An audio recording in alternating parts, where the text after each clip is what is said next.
இயேசுவில் என் அன்பு சகோதர சகோதரிகளே, ஆண்டவர் நாமத்திற்கு சோத்திரம். தினம் ஒரு ஜெப வழியாக பேசிக்கொண்டிருப்பது உங்கள் அன்பு சகோதரன் பிரபு. எப்படிங்க இருக்கீங்க? இன்றைய நாள் எப்படிங்க போச்சு? உங்களுக்கு மகிழ்ச்சியாக இருந்தீங்களோ? எப்போவுமே சந்தோஷமா இருங்க.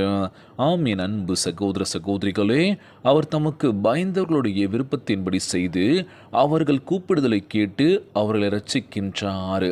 சங்கீதம் 145 அதிகாரம் 19 சொல்லப்பட்ட அழகான வார்த்தைங்க. அவர் தமக்கு பயந்தவர்களுடைய விருப்பத்தின்படி செய்து அவர்கள் கூப்பிடுதலை கேட்டு அவர்களை ரட்சிக்கின்றார். இன்னைக்கு பயந்து பயந்து வாழ்ந்துட்டுருக்கோம்ல.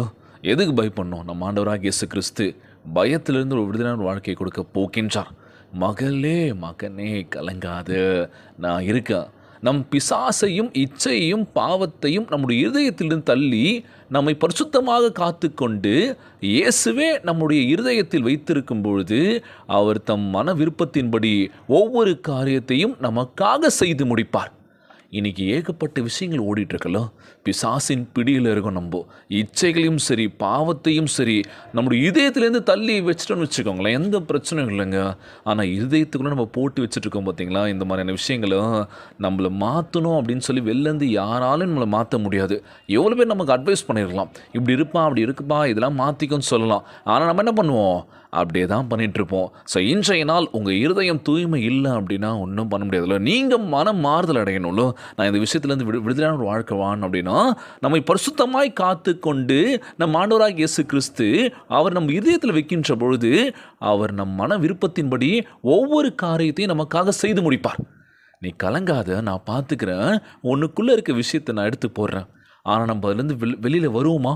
நான் இந்த விஷயத்துலேருந்து வெளியே வர போகிறேன், நான் ஆண்டவருக்காக கீழ்ப்படிய போகிறேன், அவருடைய பிள்ளையாக நான் இருக்க போகிறேன்னு சொல்லி நம்ம முடிவெடுத்து வெளியே வர முடியுமா? எவ்வளோ பேர் வேணால் எவ்வளோ அட்வைஸ் பண்ணியிருக்கலாம். ஆனால் நம்ம காது கொடுத்து கேட்டிருக்க மாட்டோம். உங்களுக்கு என்னங்க வந்துச்சு? நான் இப்படி தான் இருப்பேன், எனக்கு பிடிச்ச வாழ்க்கை நான் வாழ்வேன், நான் தப்பு பண்ணதாகவே இருக்கட்டும், பிரச்சனை இல்லை, எனக்கு இது பிடிச்சிருக்குங்க. ஆனால் என்ன பண்ணுவாங்க? இப்போ தெரியாதுல்ல. ஒரு சில விஷயத்தில் மாட்டி தவிக்கும் போது அன்றைக்கே அந்த பிரதர் சொன்னார், அன்றைக்கே அந்த சிஸ்டர் சொன்னாங்கப்பா, இதுலேருந்து வெளியே வந்துரு, இது ரொம்ப ஆபத்துன்னு சொல்லி. ஆனால் நான் கேட்கலையே. தப்புக்கள் பண்ணிட்டு தானே இருந்தேன். பார்த்துக்கலாம்னு சொல்லி பண்ணி இப்போ நான் மாட்டிட்டு தவிக்கும் போது யாருமே கூட இல்லையே. நல்லா இருக்குங்க பண்ணும்போது. யாரும் பார்க்க மாட்டாங்க, யாருக்கும் தெரியாது, ஜாலியாக இருக்கும். நான் மாட்டிக்கிட்டோம் அப்படின்னா உங்களுக்கும் கஷ்டம், உங்கள் குடும்பங்களுக்கும் கஷ்டம்ல. ஸோ இன்றைய நாள் நம் உள்ளத்தில் இருந்த அழுக்கை எடுக்க போகிறார் ஏசப்பா. நீங்கள் பாவத்தினால் தள்ளப்பட்டிருக்கலாம், இச்சைகள்னால் நீங்கள் பாவத்தினால் சரி ஒரு சில விஷயங்கள் பண்ணிடலாம். அதிலேருந்து வெளியே வரணும் அப்படின்னா உங்கள் இதயத்தை நீங்கள் தான் தூய்மையாக வச்சுக்கணும். வெளிலேருந்து எவ்வளோ பேர் எவ்வளோ அட்வைஸ் சொன்னாலும் அதை நமக்கு ஏற்றுக்க முடியாது. அவங்க யாருங்க சொல்கிறதுக்கு அப்படின்னு சொல்லி கேட்கலாமே தவிர நம்ம வாழ்க்கையை நம்ம பார்த்துக்காமல் வேறு யார் பார்த்துக்க போகிறா? யாரும் புதுசாக வந்து நீ மாற்றிக்கணும்னு சொல்லி உங்களை சேஞ்ச் பண்ண முடியாது. நீங்கள் உங்களை மாற்றிக்க ட்ரை பண்ணுங்கள். உடனே மாற முடியாது, கொஞ்சம் காலங்கள் எடுக்கும். ஸோ நீங்கள் உங்களை மாற்றிக்கிட்டால் வாழ்க்கை சிறப்பாக இருக்குங்க. இன்றைய நாள் ஒரு முக்கியமான நாளுங்க. என்ன அப்படின்னா எங்கள் அம்மாவுடைய பிறந்தநாள். ஸோ கண்டிப்பாக ப்ரேயர் பண்ணிக்கோங்க. அவங்க பேர் சாந்தி. அம்மா ஹாப்பி பர்த்டே இந்த ஜெபத்தை அவங்களையும் கேட்பாங்க. இனிய பிறந்தநாள் வாழ்த்துக்கள். எப்போதுமே நல்ல ஒரு உடல் உள்ள சுகத்தை தரணும்னு சொல்லி எல்லாம் வல்ல இறைவன் நம்ம ஆண்டவராகிய இயேசு கிறிஸ்து எப்போவுமே பிரார்த்தனை பண்ணுவேன். நீங்களும் ஜெபிச்சுக்கோங்க. ஹாப்பி பர்த்டேம்மா.